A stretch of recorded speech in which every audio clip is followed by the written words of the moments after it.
কিন্তু ফরেন্সিক বিশেষজ্ঞরা তারা এসছেন, ফরেন্সিক টিম তারা প্রবেশ করবেন ইতিমধ্যেই। পুলিশের সঙ্গে তারা এক প্রস্ত কথাবার্তা বলে নিচ্ছেন এবং তারপরে তারা ভেতরে প্রবেশ করবেন। এই ফরেন্সিক বিশেষজ্ঞদের এই পরীক্ষা নিরীক্ষাটা কিন্তু একটা গুরুত্বপূর্ণ অধ্যায়। কেননা এই কারণে বলছি, কেননা এই যে আগুন লাগার ঘটনা, সেই আগুন লাগার ঘটনাটা কিভাবে ঘটেছিল, কোনখান থেকে আগুনটা স্প্রেড করেছিল, কিভাবে ধোঁয়াটা স্প্রেড করেছিল, কেন প্রত্যেকে বেরিয়ে আসতে পারলেন না, সেই বিষয়গুলো কিন্তু সায়েন্টিফিক ওয়ে অনুযায়ী কিন্তু পুরো বিষয়টা সরেজমিনে খতিয়ে দেখবেন ফরেন্সিক বিশেষজ্ঞরা এবং তারপরেই কিন্তু তারা একটা রিপোর্ট দেবেন এবং তারপরে সেই দমকলের তরফ থেকেও কিন্তু সেই রিপোর্ট দমকলের কাছেও দেওয়া হবে, পুলিশের উচ্চপদস্থ আধিকারিকদের কাছেও দেওয়া হবে। এবং এই যে ফরেন্সিক বিশেষজ্ঞরা তারা কিন্তু রয়েছেন, পুলিশ রয়েছে এবং তুমি তোমার ক্যামেরা পার্সন অভিজিৎ দত্তকে বলবো সেই ছবি দেখাতে। ইতিমধ্যেই তারা কিন্তু একেবারে প্রস্তুতি নিচ্ছেন এবং তারা সমস্ত সরঞ্জাম নিয়ে ভেতরে প্রবেশ করবেন, সেই প্রস্তুতি কিন্তু তারা নিচ্ছেন।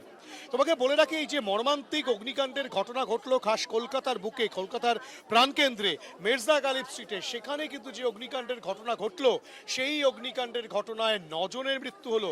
যেখানে তারাপীঠের যে অগ্নিকাণ্ডের ঘটনায় মৃত্যুর ঘটনা ঘটেছে অগ্নিকাণ্ডের জেরে, সেই ঘটনার রেশ মিটতে না মিটতেই খাস কলকাতায় যে হোটেলে অগ্নিকাণ্ডের ঘটনা ঘটলো সেই হোটেলে কিন্তু রীতিমতো নিয়ম না মেনে সেই হোটেল চলছিল দিনের পর দিন ধরে। কেননা এখানে অগ্নি নির্বাপন ব্যবস্থা কোনো কিছুই এখানকার আবাসিকদের নজরে পড়েনি।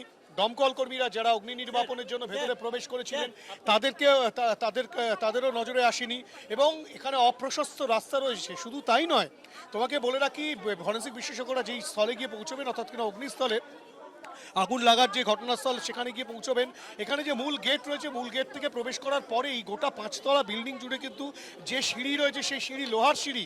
তা লোহার সিঁড়ি কীভাবে থাকতে পারে? আগুন লাগলে তো লোহার সিঁড়ি গরম হয়ে যায়, সেখান থেকে তো কেউ নামতেই পারবেন না। কালকে রাত 2টো নাগাদ যে ঘটনা ঘটেছে সেক্ষেত্রে সেই পরিস্থিতি তৈরি হয়েছিল। শুধু তাই নয়, 3তলায় যখন আগুনটা লাগে, রিসেপশনে প্রথম আগুন লাগে, তেমনটাই কিন্তু দমকল প্রাথমিকভাবে মনে পড়ছে রিসেপশনের ওপরে যে এসি রয়েছে সেই এসিতে আগুন এবং তার থেকেই কিন্তু ফল সিলিংয়ে আগুন ছড়িয়ে পড়ে এবং তার থেকেই প্রচুর পরিমাণে কালো ধোঁয়া সৃষ্টি হয়, যে কালো ধোঁয়া কিন্তু প্রত্যেকটি রুমের ভেতরে ঢুকে গিয়েছিল এবং তাতেই কিন্তু দম বন্ধ হয়ে শ্বাসরোধ হয়ে মৃত্যু হয় 9 জনের, যাদের মধ্যে 6 জন পুরুষ ছিলেন, 2 জন মহিলা ছিলেন এবং 1 জন শিশু ছিল। এই যে 9 জনের মৃত্যু, সেই 9 জনের মৃত্যুর পরিপ্রেক্ষিতে কিন্তু তদন্তকারীরা যেমন তদন্ত করছেন, তার পাশাপাশি ফরেন্সিক বিশেষজ্ঞরা যারা এসেছেন, আরও একবার ছবিটা দেখাতে বলবো, ফরেন্সিক বিশেষজ্ঞরা তারা কিন্তু ওপরে প্রবেশ করবেন, তারা সমস্ত সরঞ্জাম গুটিয়ে নিয়ে তারা ওপরে যাচ্ছেন এবং সেখানে কিন্তু নমুনা সংগ্রহ করে তারা দেখবেন যে মূলত আগুনের উৎসস্থল কোথায় ছিল, কিভাবে আগুনটা স্প্রেড করে, কিভাবে এই ধোঁয়া যে তৈরি হলো, এত ধোঁয়া কেন তৈরি হলো, সেই ধোঁয়া কেন বার করা গেল না, সেই সব সমস্ত বিজ্ঞানসম্মত যে উপায়, সমস্ত বিষয় কিন্তু তারা সংগঠিত করবেন এবং তারপরেই কিন্তু তারা সেই রিপোর্ট দেবেন। এই যে গোটা ঘটনা, সেই গোটা ঘটনার পরিপ্রেক্ষিতে এখনো যে অভিযোগ উঠে আসছে যে এখানে কিন্তু মূলত অগ্নি নির্বাপন ব্যবস্থা ছিল না, বেরিয়ে আসার রাস্তা অপ্রশস্ত। শুধু তাই নয়, কালকে যখন আগুন লাগে সেই আগুন নেভানোর জন্য যে ফায়ার এক্সটিংগুইশার বা অন্যান্য সামগ্রী সেগুলো কিছু ছিল না, ফায়ার অ্যালার্ম নেই, বাজেনি বলে অনেকে আবেশিক বলছেন, অ্যাকচুয়ালি ফায়ার অ্যালার্ম কিন্তু সেখানে নেই, তেমনটাই কিন্তু দমকলের তরফ থেকে বলা হচ্ছে।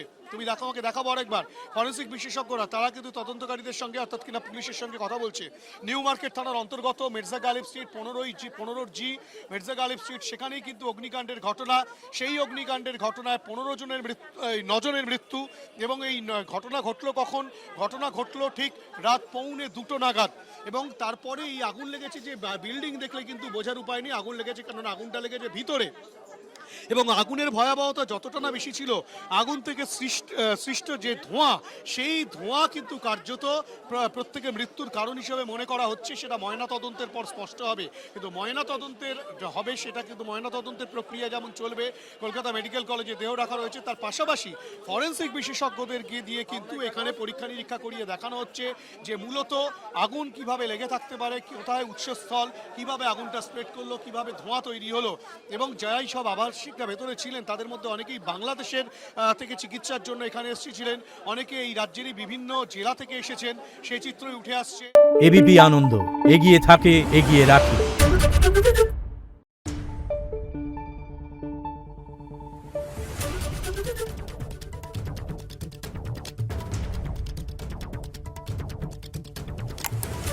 Thank you.